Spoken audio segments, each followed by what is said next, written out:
We're back with a special edition of Inside Tennessee, and we are joined by U.S. Marshal David Jolley and also legal analyst Don Bosch. And our focus this morning is on this shooting case in Blount County that involved the death of one deputy, the wounding of another, and the manhunt for a suspect who is now under arrest. And with that, Don, we want to bring you into the discussion, given your expertise. Sheriff Barong, Blount County Sheriff, has said he would like the death penalty for Kenneth DeHart, the suspect in this case. You have been a part of such cases. Walk us through this, and how likely is this to happen? What does it take to make that happen? Sure. Well, it won't be Sheriff Barong's decision. It'll be Ryan Desmond, the District Attorney General for Blount County. Most offices, and this will be the first time that Ryan has had to make this decision, I suspect. I'm not aware that he's had to go through it, but most offices set up a protocol on how they review a case. I think from what little we know at this point, there's a high probability that this individual will receive what we call a death notice. That typically does not happen until a little further into the process, until it gets to criminal court, and it'll get there quickly in Blount County. But that puts a defendant on notice that the state is seeking the death penalty should he be convicted of first-degree murder. In order for the state to achieve that, they have to prove after a conviction, they have to prove at least one or more aggravating factors that are not outweighed by any mitigating factors. And those aggravating factors are statutorily set out. Interestingly, one of them is going to be the killing of a law enforcement officer. So we know that one at least exists right now at this point.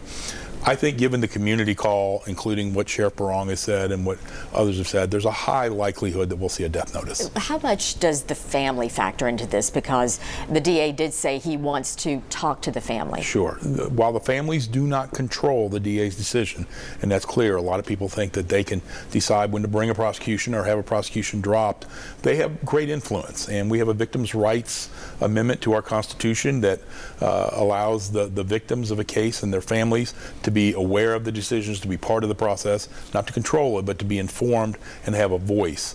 It will carry a lot of weight with Ryan Desmond and with any office as to their wishes.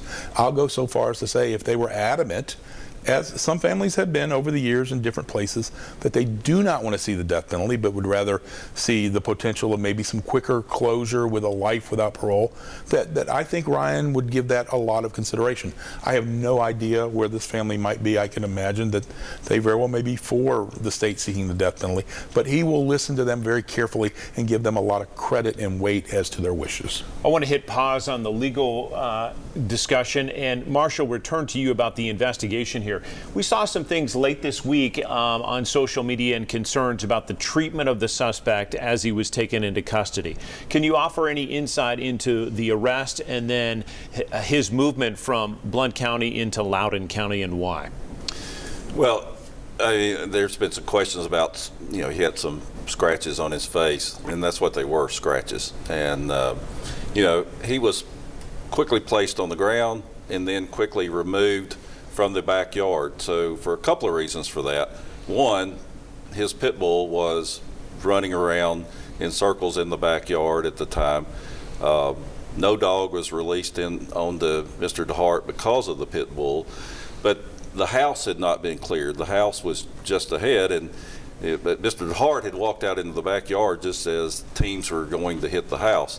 So since the house was not secured, they wanted to get Mr. DeHart, for the safety of all the officers there, away from the house as quickly as possible. So once they placed him on the ground, placed him in handcuffs, removed him, which included taking him over a fence, he got some scratches, and a lot of times people do when they go to the ground in these situations, You're confident his civil rights weren't violated at any time during the arrest or after?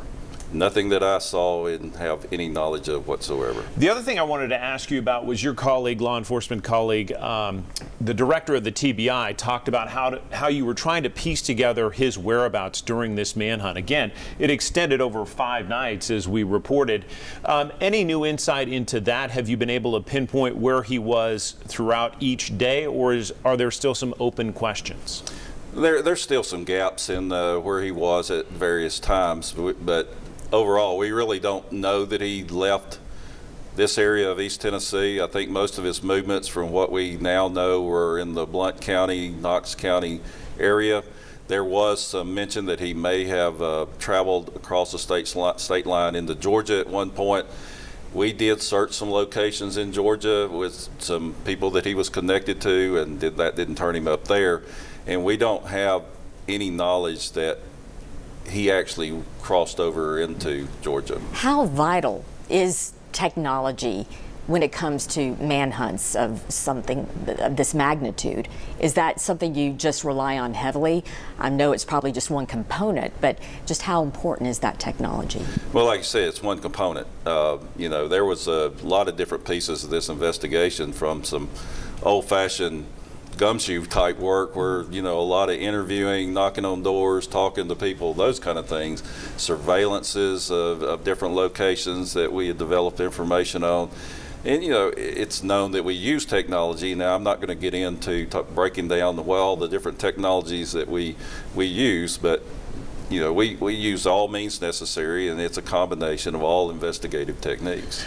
Just quickly before we take another break, we have seen 2 people arrested for their role in perhaps helping the suspect in this case while he was free.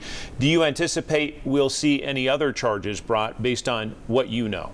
I think there will be, yes. Okay. We're going to take another quick break on Inside Tennessee and be back with more of our conversation right after this.